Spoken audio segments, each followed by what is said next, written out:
this isn't the last time you'll see me twirl my tits on the big screen, because there are big, bright, bold futures ahead of me. They're right here, as well as my future ahead of me out there.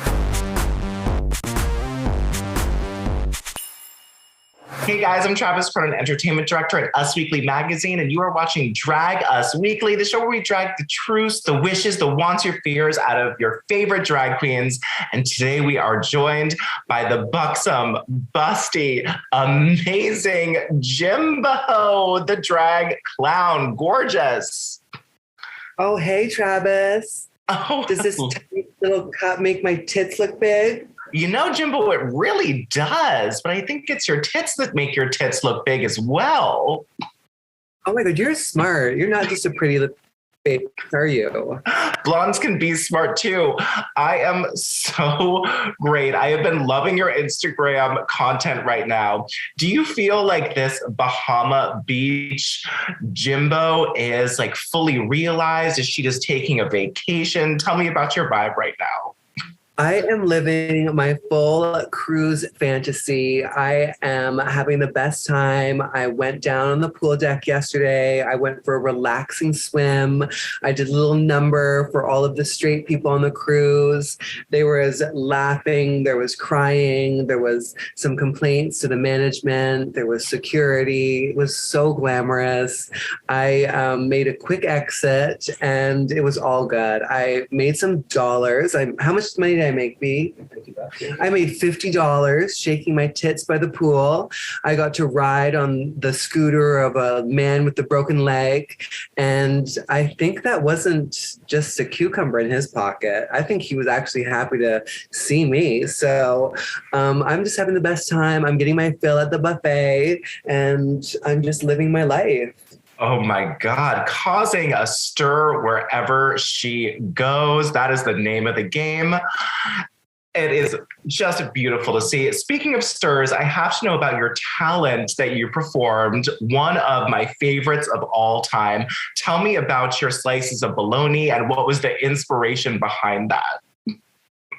So that is my clown character. My inspiration was I really wanted to take the opportunity. The talent show is this perfect opportunity to do something different than lip syncing and dancing, which is why it's so surprising that these hoes just continually decide to lip sync and dance, and the one opportunity they have to do it something different.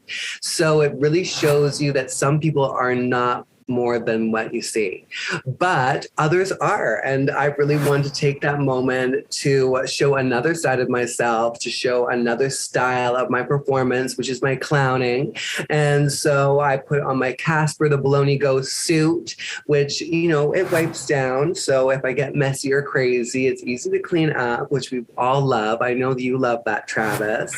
And so I packed my bologna up.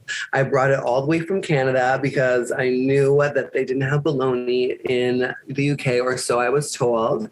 And so I traveled, I smuggled that meat, and I brought it down to the UK. I stuck it into my nether regions and sat on it until it was the perfect temperature. And then I threw it at Mama Ru. And, you know, I'm not a sporty queen, but when I threw that miracle toss like a Frisbee, literally 30 feet through the air to land on Mama Ru's plate, it was absolutely legendary and it blew my mind. I was so excited. Yeah, I never think of you as a sporty queen, but seeing that perfect Frisbee, Jimbo's picking up some new tricks, everybody. I know. Who knew? I'm actually a sporter. Well, I hope you can play with those two things. And let's talk about the drama that happened with Jujubee. There seemed to be some confusion between all the girls and you. What do you think led to that confusion? They all seem to say that you broke an alliance, but it didn't really seem that that is what happened from watching it. You know what? They're stupid. That's the problem. And so what you witnessed was a bunch of confused hoes being confused. And so they mistook a conversation in which I asked if I save you, will you save me, as an alliance, where it's like, no, that's just a standard question that's asked for centuries. And so I asked the girl, if I save you, will you save me? They both said yes. I said, checks out to me. I'm going to save the one I feel like saving. And the other one's got to go. You're not just going to ask one girl that and then hope the other one's going to. You got to ask them. And so they made up this bullshit that I was some shady girl. And it's like, no, girl, do the math. There's 2 lipsticks. There's 2 names. You pick one or you pick the other. You have to pick one. I could see if I had the choice not to pick a lipstick and I decided to pick a lipstick, that would be shady. That would be me saying, oh, I'm going to take advantage of this and do it. But it's at the time, it's like all these girls that literally were just jealous that they weren't the ones picking a lipstick. And so at the end of the day, they came up with some cockamamie math about how I was doing some alliance breaking, but it was literally them being confused. And there was a lot of seemingly jealousy for you from the girls. Did you think that that was why they were clinging on to this, because they were scared of what you were bringing to the competition because you were doing so well? You know what, Travis? I think you are spot on. God, you're smart, aren't you? And, you know, that's what this game is all about. And they all wanted their moment to shine, and they weren't able to maybe necessarily do that on their own. So they had to get rid of me. And so there you have it. They can shine on those crazy little diamonds because I'm on a cruise. Yes, you sure are. She's doing fine. Do not worry about Jimbo. Don't worry about me. I'm so glad that the world got to see your amazing drag. And, you know, Pangina being from the world, did you think her decision was made out of jealousy as well? Do you think she values choreography dance over everything else? What were your thoughts now that you've had some time to reflect? She actually told me that she was a bit jealous of me, of my comic timing, of my interactions with RuPaul. She said, that she wished that she could have that experience, that she wished that she could have that comedic timings. And I said, you know what? I'm going to help you. You're my sister. The next is the Snatch Game. I'm going to give you some pointers. Let's go over your characters. So I was really in her corner. I was rooting for her. And she told me that she just thought I was so beautiful. She thought I was so flawless. She thought that I was her biggest competition. And so she took advantage of the scenario in the game and she sent me packing. And I don't blame her. She was literally just texting me, saying that she loves me, saying that she was literally just jealous. And so I said, you know what? I get it. I love you, Pan Pan. Don't be jealous. You are amazing. And so we're all good. And does it feel a little bit better to be taken out of the competition because people are scared of you versus just taken out of the competition because you didn't do the best? I think, no one likes a sad goodbye. So, you know, I left on a high note.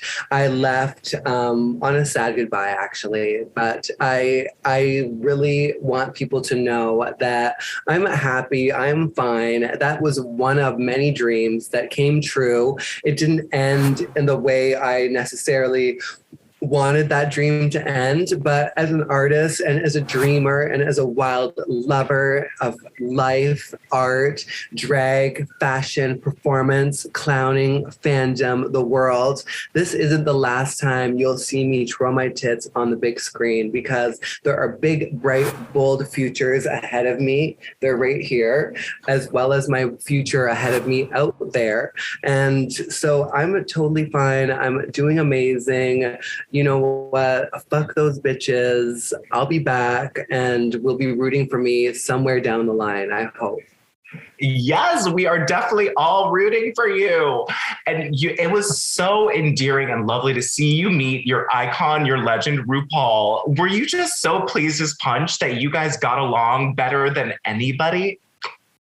I was so grateful, so happy. I was so conditioned after my time on Canada's Drag Race. I was kind of conditioned to doubt myself, to doubt my point of view, to doubt my performance, to doubt my value as an entertainer on a show, just because they really did thumb me down emotionally. And like we all saw, they really did put me down over and over and over again, trying to break the mental spirit. And so they did on a few levels. They really did get into me. And I was filled with a lot of self-doubt as an artist and as a person, questioning my worth and all those things that happen when you're open to judgment.